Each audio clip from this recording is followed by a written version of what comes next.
asking questions. Now he's doing this deliberately to chow my time. And if you don't protect me, then I'm helpless under the circumstances because you are the chair who should protect me. But let's move on, Chair. Chairman. On paragraph 170, you say, the reality is that since Commissioner George Fizas, there has not been a single competent commissioner of police. So Commissioner George Fizas is a white man. You know that. It's common cause. It's known by everyone. I thought he was colored. Yes, he's colored. Yes. Do you have any proof that you can produce which shows that he was competent? The reason I used Commissioner George Fivers, Chairman, is because the next commissioner after George Fivers, I'm not saying here that Commissioner George Fivers was competent. I'm saying since Commissioner George Fivers, because the next commissioner after George Fivers was Jackie Salebi, Chairman.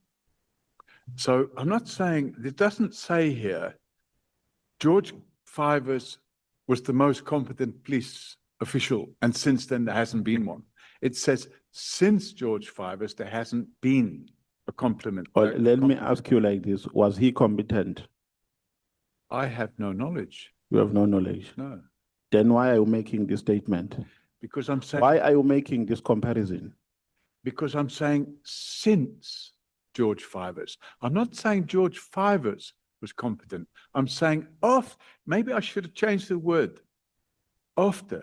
Take out the word since and write after, because after George Fivers, in other words, starting with Jackie Salebi, there hasn't been a competent commissioner. Okay. On paragraph 164, you say, open quote. 164. Yes.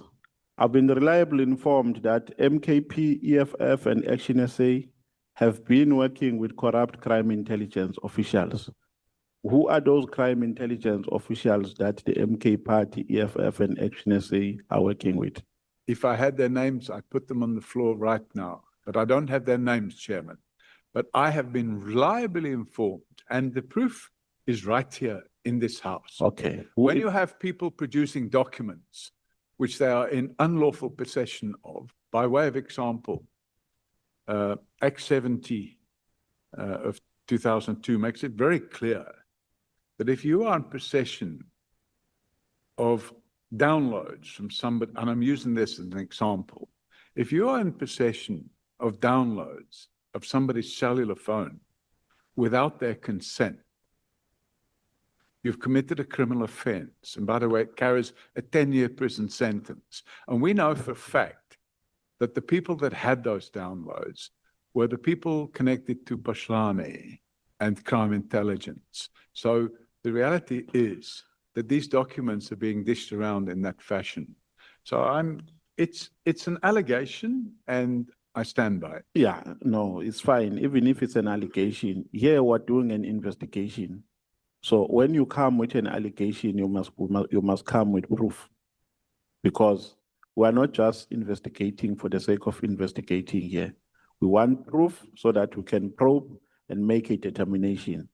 Now, who told you that? Because here we have members who have appeared before this committee, members of parliament. So if they are members of the MK Party, EFF, and ActionSA, who are in cahoots with lawbreakers, they must also come and appear before this committee. Now, who told you? I'm interested in probing this. Who told you that the MK Party, EFF, and ActionSA are working with corrupt crime intelligence officials? Bring that name so that we can take this thing further. Confidential informant. So you are putting something in your statement for which you are not willing to testify or to bring proof. I am testifying, a confidential informant. No, but I'm saying, give us proof, Mr. O'Sullivan. Give us proof so that we can probe this thing further. I thought here when you write in your affidavit, you write with an intention of adducing evidence before this So- committee. Chairman, what it says here, I'm going to read it. When Mr. McBride was giving evidence in Parliament, I saw him receiving vitriolic attacks by certain persons.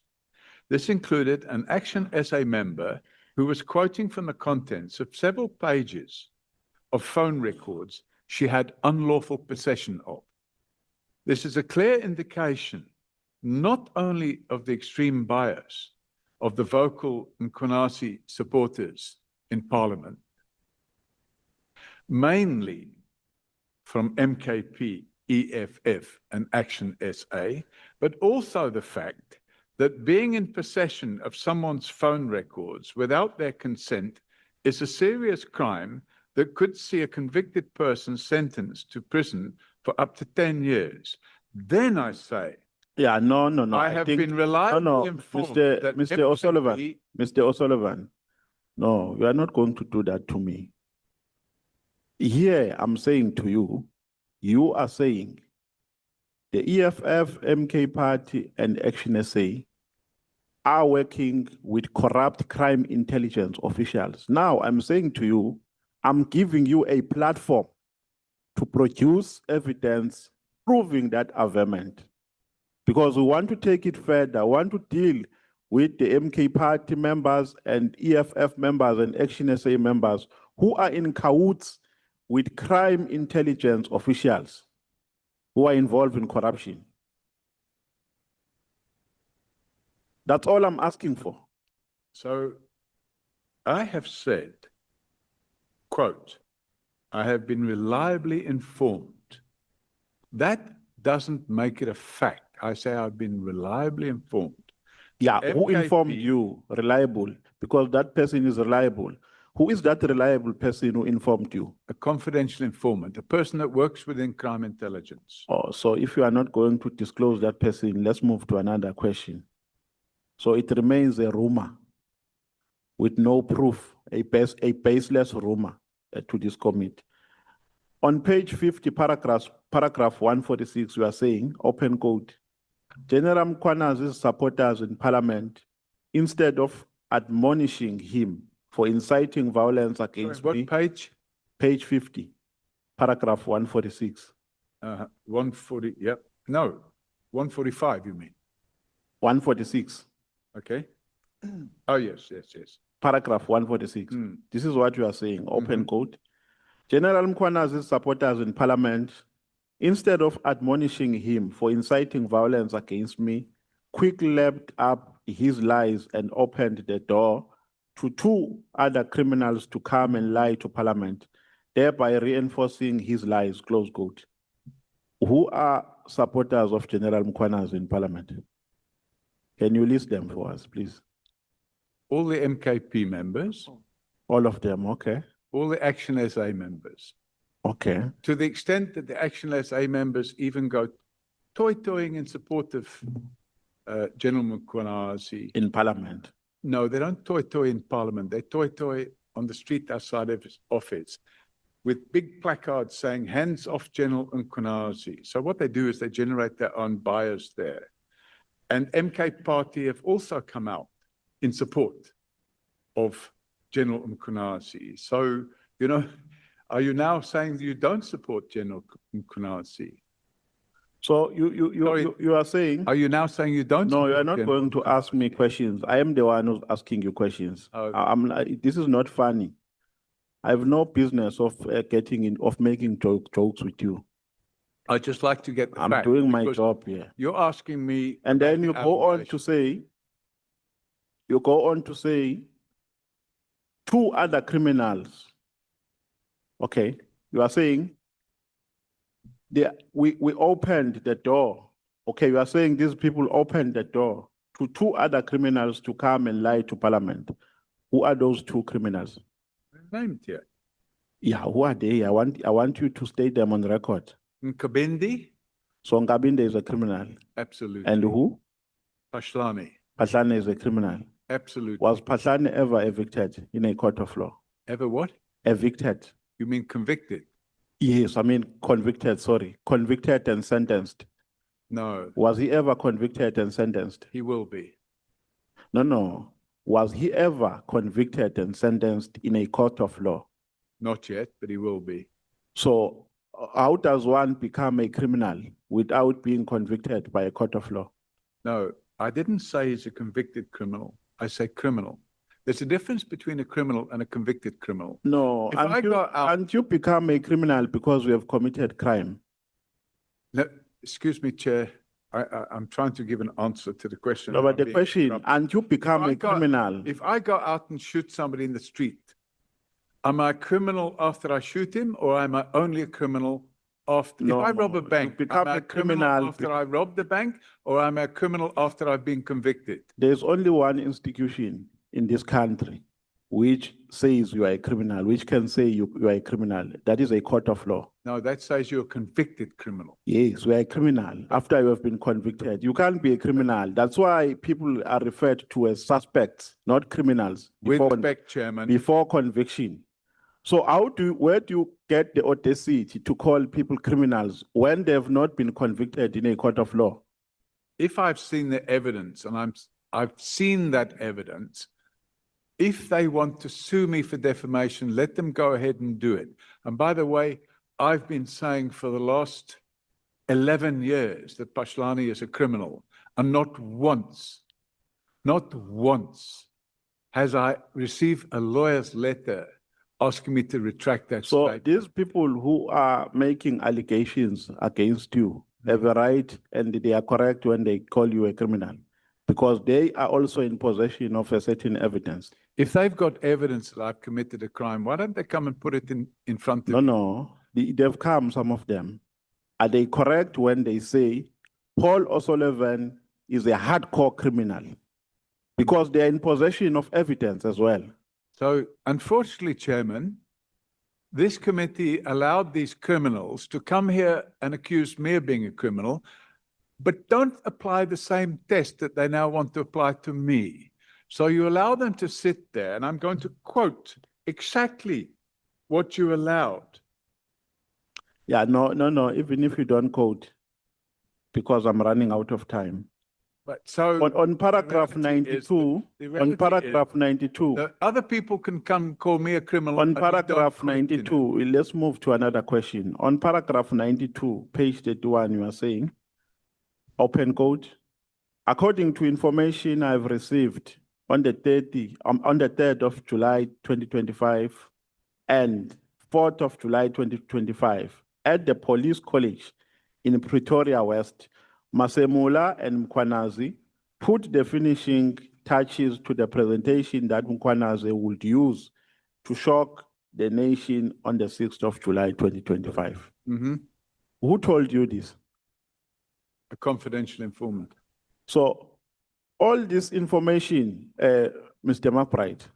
I said, according to information. No. I'm saying to you, the majority of the information you have tendered in your affidavit is based on people who are confidential. You can't disclose it here. You can't disclose those people here. If I disclose it here, if I gave the name of the person that supplied that information here, publicly or privately, that person would either be murdered or he would suffer some form of detriment. So if you think the criminal justice system is so good, so how do that all witnesses are safe, so how do I respectfully request you to read the newspaper. How do we test then the authenticity of what you are telling us when you do not want to share the sources? Because the sources should be used by this committee as proof. Because under normal circumstances, the sources should be also writing affidavits to say, really, this is what happened. Because now you rely on hearsay evidence, and it's difficult for us to test that hearsay evidence. Yeah, unfortunately, that is the problem we have in South Africa today, that many witnesses will be murdered if they give evidence. And if I talk, for example, about the Madlanga Commission, we no longer have a witness D and we no longer have a witness F. And it's a matter of time before witness A, B, C, E are not around either. The reality of the situation is that there's so much corruption in the criminal justice system, and there's so many criminals with badges. If it's not stopped, this country will go into a decline that it will never recover from. Let's move to another question. Again, I'm not getting any answer on this one. On paragraph 85 and paragraph 42. Sorry, one paragraph at a time. Paragraph 85.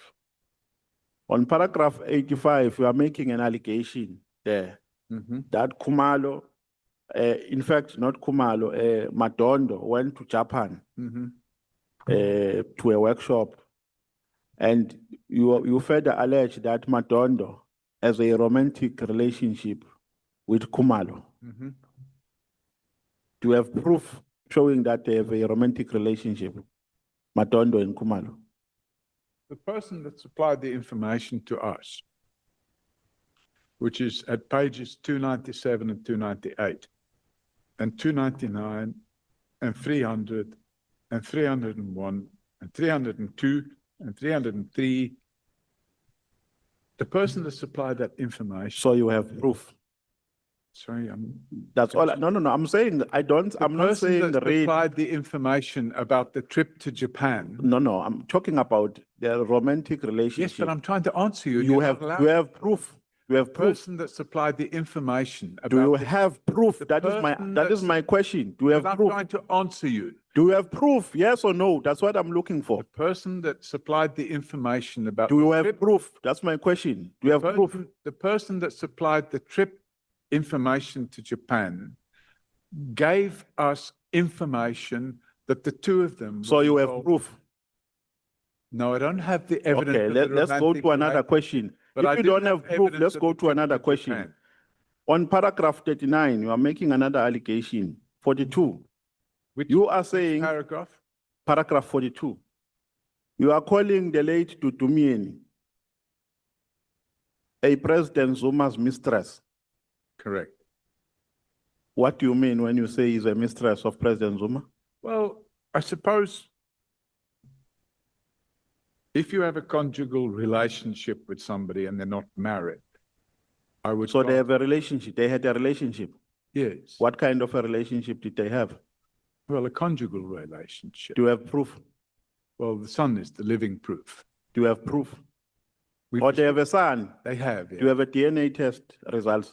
No, I don't have the DNA test. So do you have proof that President Zuma had a relationship with the late Tutumieni?